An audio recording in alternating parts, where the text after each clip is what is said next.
먼저 우리가 하나님의 말씀 성경에 이 요한복음 3장 16절 17절에 요 정말 중요한 말씀이 이렇게 숨어 있는데 그 말씀을 우리 같이 한번 읽고 말씀 듣도록 하겠습니다. 같이 한번 소리내서 읽어볼까요? 시작. 하나님이 세상을 이처럼 사랑하사 독생자를 주셨으니 이는 그를 믿는 자마다 멸망치 않고 영생을 얻게 하려 하심이라. 하나님이 그 아들을 세상에 보내신 것은 세상을 심판하려 하심이 아니요 그로 말미암아 세상이 구원을 얻게 하려 하심이라. 아멘. 예. 하나님께서 맨 처음 만든 세상은 너무나도 아름답고 죄가 전혀 없는 하나님과 사귐이 있고 행복이 가득한 그런 세상이었어요.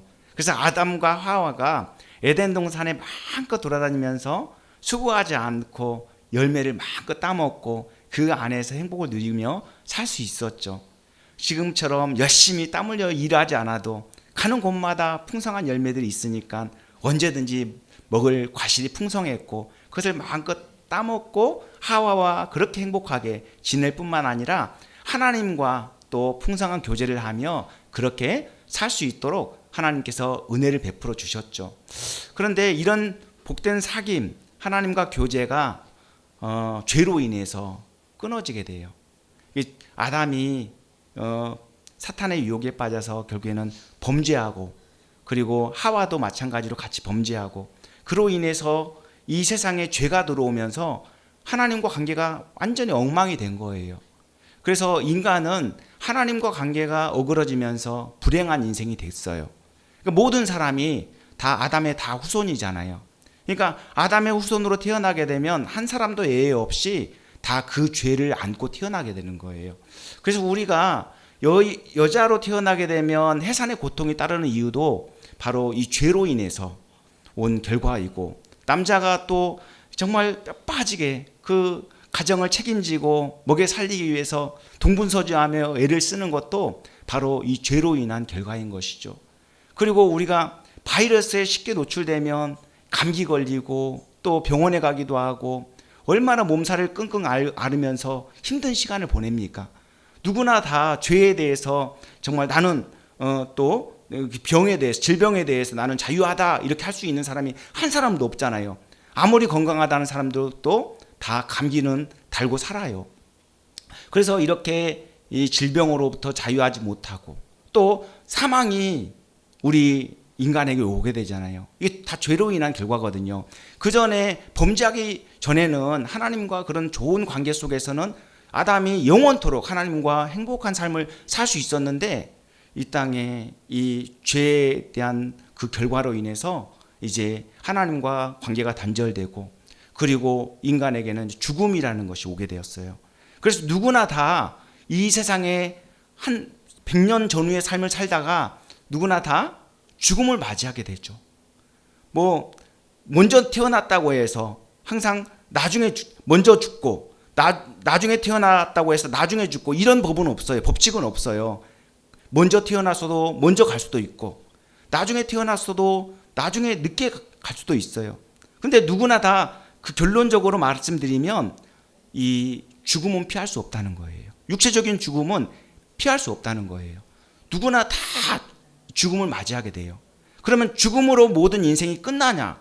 그러면 우리가 예수 믿을 필요도 없고 그냥 죽으면 끝난다면 그냥 열심히 이 땅에서 누리며 마음껏 쾌락을 즐기며 돈 펑펑 써가면서 그렇게 살면 그 사람이 가장 지혜로운 사람이죠. 근데 성경은 분명히 죽음 이후에 내세가 있다고 말씀하고 있거든요. 한 번 죽는 것은 사람에게 정해진 것이요 그 이후에는 심판이 있다라고 말씀하고 있어요. 그러면 그 심판을 피할 수 있는 방법이 뭐냐? 그래서 하나님께서 우리를 향한 놀라운 계획을, 구원 계획을 세우시고 그것을 이루어 주셨는데 그게 뭐냐면 독생자 예수님을 이 땅에 보내주신 거예요. 그러니까 죄가 전혀 없으신 예수님은 우리의 죄를 대신 짊어지시고 죽기 위해서 이 땅에 오신 거죠. 그래서 예수님을 믿기만 하면 누구나 다 예수님을 믿음으로 말미암아 구원을 받고 천국을 소망하며 영생 복락을 누리게 되어 있어요. 그래서 예수님이 뭐라고 말씀하셨냐면 요한복음 10장 10절에 도둑이 오는 것은 도둑질하고 죽이고 멸망시키려는 것뿐이요 내가 온 것은 양으로 생명을 얻게 하고 더 풍성히 얻게 하려 함이라. 이렇게 예수님이 오신 목적에 대해서 분명히 말씀하셨어요. 그러니까 다 죄로 인해서 멸망길로 달려가고 있는 인생 가운데 예수님이 오신 이유는 너희들 멸망길로 가면 안 돼. 나를 믿어. 나만 믿으면 정말 천국에서 영생 복락을 누릴 수 있어. 그렇게 예수님이 오신 목적을 분명히 우리에게 알려주셨죠. 그래서 누구나 다 예수님을 믿으면 구원을 받고 천국을 소망하며 영생 복락을 누리게 되어 있어요. 가난하게 살든 부유하게 살든 모든 사람이 차별 없이 예수님 믿으면 다 구원을 받게 되는 거죠. 여러분, 가난한 사람이라고 해서 그 어떤 차별을 두고 또 부유한 사람이라고 해서 차별을 두고 그러면 안 되잖아요. 근데 성경은 차별 없이 모든 사람에게 믿기만 하면 구원을 주신다고 약속하고 있거든요. 이게 얼마나 큰 은혜입니까? 구원은 선물이에요. 선물. 우리가 뭐 했다고 해서 주어지는 게 아니라 그냥 예수님을 믿으면 예수님 믿는 그것 때문에 우리에게 하나님께 선물을 주셔서 우리가 그 엄청난 구원의 선물을 받게 되는 것이죠. 그래서 예수님 믿는다고 고백하면 마음으로 믿어 의에 이르고 입으로 시인해서 구원에 이른다고 하셨거든요. 그러니까 예수님을 믿는다고 고백하고 예수님을 믿음으로 이렇게 늘 살아가면 하나님께서 은혜를 주시고 구원을 선물로 주시고 영생을 주신다는 것이죠. 저는 오랫동안 교회를 다녔어요. 교회를 다녔는데 예수님과 상관없이 다녔어요. 그냥 교회를 가면 좋은 그 지인들 만나서 그렇게 같이 수다 떨고 그리고 또 좋은 반가운 사람들 만나서 이렇게 행복하게 지내는 시간이 너무나도 좋아서 교회를 다녔죠. 오랫동안 다녔죠. 그런데 교회를 무조건 다니는 것으로 그렇게 구원을 얻는 것은 아니지만 교회를 다님으로써 말씀을 듣게 되잖아요. 그럼 믿음은 들음에서 나고 들음은 그리스도의 말씀으로 말미암기 때문에 말씀을 자꾸 듣다 보면 하나님이 어떤 분이신지 또 하나님께서 우리에게 구원의 길을 알려주실 때 그 구원의 길을 분명히 알 수 있는 것이죠. 그래서 가랑비에 옷 젖듯이 나도 모르게 예수님을 믿어지게 돼요. 오랫동안 교회를 예수님과 전혀 상관없이 교회를 다니다가 죽음이라는 문턱에 딱 서게 되니까 제 삶을 돌아보게 되더라고요. 제가 정말 죽다 살아났거든요. 그 응급실에 몇 번을 갔는지 몰라요. 응급실에 가면 그 굉장히 호흡이 가빠지면 막 부조음이 울립니다.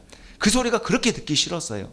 근데 그 병상에 누워서 어떤 생각이 드냐면 제 삶을 쭉 돌아봤을 때 제 삶이 파노라마처럼 쭉 이렇게 지나가는데 정말 나를 하나님께서 이 땅에 보내신 이유가 뭐지? 나는 지금까지 뭐하고 살았지? 그 생각해 보니까 제 인생이 너무나도 초라하고 비참한 거예요. 예수님과 전혀 상관없는 삶을 살았으니까 얼마나 비참하겠습니까? 그래서 그때 누워서 생각한 게 하나님 제 질병을 고쳐주신다면 열심히 정말 예수 믿는 그 복음을 전하는 일에 그렇게 제 인생을 바치겠습니다. 그렇게 하나님 앞에 서원을 했더니 하나님께서 건강을 회복시켜 주시고 이렇게 목사로 이렇게 일할 수 있도록 하나님께서 이렇게 인도해 주신 거예요. 얼마나 감사한 일입니까? 저는 이렇게 여러분들 지역 어르신들을 모시고 이렇게 복을 누릴 수 있는 게 너무 감사해요. 사실 코로나 때 이 어르신들이 얼마나 힘들어요. 어디 마음대로 갈 수도 없지, 마스크 쓰고 사실 모임도 제한받고 얼마나 위로받고 싶고 얼마나 마음에 답답함이 있겠습니까? 그때 무슨 생각을 했냐면 우리 교회가 그때 코로나 때 개척이 됐는데 우리 이 지역 어르신들을 좀 초청해서 이렇게 좀 그분들을 좀 위로해 주고 싶다. 하나님이 그 마음을 주셨어요. 그래서 우리 수원노회 전도부 지원을 받아서 그래서 처음으로 코로나 때 경로잔치를 하게 되었거든요. 근데 그게 시발점이 돼서 지금 벌써 올해 4년차가 됐거든요. 저는 이제 올해 4년차 됐는데 이제는 가만히 꼴 경로당에 그 어르신들만 국한시키지 말고 좀 더 폭을 넓혀서 더 많은 지역 어르신들을 좀 초청해서 그분들에게 위로를 드리고 하나님의 사랑을 전하고 싶다는 그런 마음을 또 하나님 주셔서 이렇게 놀라운 역사가 일어나게 된 거예요. 여기 오신 분들이 가만히골 경로당에서도 오셨죠. 여기 성경 3차에서도 오셨죠. 또 현대아파트 거기 또 경로당에서도 오셨죠. 1단지 경로당에서도 오셨죠. 또 여기 지역에 길가다가 만나신 분들 많은 분들이 이렇게 다 오셨어요. 그러니까 여기 오신 분들은 이 지역에 계신 분들 정말 다 오신 거죠. 어르신들이 우리 지역 어르신들을 섬길 수 있어서 너무 감사하고, 그런데 정말 이렇게 그냥 위로받고 한순간 경로잔치로 끝난다면 얼마나 안타깝겠습니까? 정말 중요한 것은 제가 정말 여러분들에게 그 하나님의 선물이 어떤 것인가를 알려드리고 그것을 받기를 저는 바라는 마음뿐이거든요. 그 하나님의 선물이 뭐냐면 정말 예수 그리스도를 구주로 영접하는 것입니다. 예수님을 믿어야지 천국을 가고 영생복락을 누릴 것 아니겠습니까? 우리가 이 땅에서 천년만년 사는 게 아니라 이 땅에 한시적으로 살다가 정말 언젠가는 주님 앞에 서게 되는데 너 뭐 하다 왔니? 그러면 저 열심히 돈 벌다 왔습니다. 그거 안 되거든요. 열심히 자식 잘 키우고 뼈 빠지게 일하다 왔습니다. 이것도 안 되거든요. 구원은 하나님과 나와의 1:1 관계 속에서 그걸 가지고 하나님 평가하시는 거지, 자녀들 잘 되게 하려고 헌신하고 충성했던 것, 그런 것 가지고 구원받는 게 아니라는 거예요. 아무리 착한 일 많이 하고 아무리 고행을 하고 아무리 철학적인 신념에 갇혀서 그렇게 다른 종교를 이렇게 믿는다 할지라도 거기에는 구원이 없어요. 오직 예수 그리스도를 믿어야만 구원을 받을 수 있거든요. 여러분들이 예수님을 구주로 영접하고 구원을 선물로 받으면 그것만큼 더 복된 일이 어디 있겠습니까? 남은 인생이 얼마인지 그건 중요하지 않아요. 중요한 것은 지금 시점부터 예수님을 믿고 믿음으로 살면 예수 그리스도의 그 의의 옷을 우리가 입기 때문에 우리의 그 냄새나고 죄가 얼룩진 그 죄의 옷을 예수님이 벗겨주시고 우리에게 의의 옷을 입혀주시기 때문에 우리는 그 예수님의 의의 옷을 입기 때문에 구원을 받고 천국에서 영생복락을 누리게 되는 것이죠. 하나님 앞에 섰을 때 잘했다, 착하고 충성된 종이라고 그렇게 칭찬을 받을 수 있는 겁니다. 하나님 앞에 벌거벗은 모습으로 너무나도 부끄러워서 죄로 얼룩진 모습으로 하나님 앞에 선다고 생각해 보십시오. 얼마나 끔찍한 일입니까? 이 땅에서도 고생하고 사는 거 아니겠습니까? 여러분들 정말 자식 키우느라고 얼마나 애를 쓰고 얼마나 고생하고 헌신하고 희생하며 살았습니까? 그런데 그것을 어떻게 보상받을 수 있겠어요? 이 땅에서 보상받을 길이 없거든요. 하나님의 위로로 하나님께서 부어주신 은혜로 보상을 받는 것밖에 없는 것이죠. 그것은 유일한 그 길이 뭐냐면 믿음을 갖는 거예요. 예수 그리스도에 대한 믿음을 가질 때 여러분 모두가 정말 행복한 삶을 살 수 있고 또 다음 세대에, 다음 내세에서 영생 복락을 누리는 또 행복을 누리게 되는 것이죠. 우리 예수님을 구주로 영접하면 좋겠습니다. 정말 마음으로 믿어 의에 이르고 입으로 시인해서 구원에 이른다고 성경은 분명히 말씀하고 있거든요. 여러분 입술로 예수님을 주님으로 고백하면 예수님이 우리 안에 들어오세요. 그래서 마음의 문을 열고 예수님을 영접하시는 것 중요합니다. 그래서 여러분 예수 믿는 이분들 여기 모인 분들 가운데도 교회를 다니시는 분들도 있겠지만 교회 안 다니시는 분들도 분명히 있을 거예요. 그럼 저를 따라서 이렇게 기도를 하면 좋겠는데 저를 따라서 기도하면 좋겠습니다. 주 예수님, 저는 예수님을 믿기를 원합니다. 지금까지 죄가 무엇인지 하나님이 어떤 분이신지 모르고 살았습니다.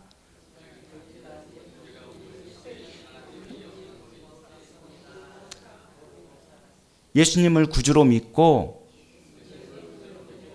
천국에서 영생 복락을 누리길 원합니다. 제 마음의 문을 엽니다. 제 마음 속으로 들어오셔서 저를 다스려 주시옵소서.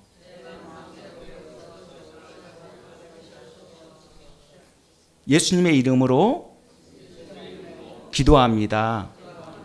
아멘. 예, 그래요. 예수님을 구주로 영접하면 하나님의 자녀가 되는 놀라운 특권을 누리게 됩니다. 그래서 그 죄의 형벌을 다 피할 수 있어요. 하나님의 자녀가 되기 때문에. 그렇기 때문에 예수님을 구주로 믿었다면 이제 확신을 갖고 믿음으로 잘 성장해 나가야 되겠죠. 우리가 어떤 식물을 땅에 심어놓고 갖고 오지 않으면 어떻게 됩니까? 금방 말라 죽어요. 그렇잖아요. 계속 물을 주고 거름을 주고 잘 갖고 오면 풍성한 결실 열매가 맺어지겠죠. 바로 그것이 바로 신앙생활이에요. 그러니까 예수님을 구주로 영접했다고 해서 그냥 그것으로 끝나버리면 안 된다는 것이죠. 그래서 우리 새벽교회 나오셔도 좋고 가까운 교회 나가셔도 좋아요. 그 교회 나가셔서 하나님의 말씀을 듣고 그 말씀으로 계속 양육을 받아야 됩니다. 그래서 하나님이 어떤 분이신지 알아가게 되고 그 진리를 바로 깨닫게 되면 정말 우리가 하나님의 자녀로서의 합당한 삶을 살 수밖에 없어요. 그래서 예수님의 그 겸손하시고 온유하신 성품을 닮아가게 되는 것이죠. 우리 생 다 하는 날까지, 호흡 끊어지는 그 순간까지 예수님 믿고 예수님 닮아가는 삶을 살 때 얼마나 그 인생이 아름답고 복된 인생이 되겠습니까? 여러분 모두가 그런 복을 받아 누리면 좋겠습니다. 네, 기도하겠습니다. 은혜가 풍성하신 하나님, 오늘 또 이렇게 경로잔치를 통해서 하나님의 생명의 말씀을 듣게 되었습니다. 하나님, 예수님을 구주로 믿고 천국을 소망하며 믿음으로 살아가도록 우리 어르신들에게 복을 주시고, 아버지 하나님 또 강건케 하시며, 아버지 하나님 남은 인생도 주님과 동행하는 복된 인생 살아갈 수 있도록 도와주시옵소서. 꼭 정말 하나님 앞에 나아가 예배하며 하나님을 섬기며 하나님 주시는 은혜를 받아 누리는 우리 어르신들 다 될 수 있도록 도와주시길 원하옵고 예수님 이름 받들어 기도합니다. 아멘.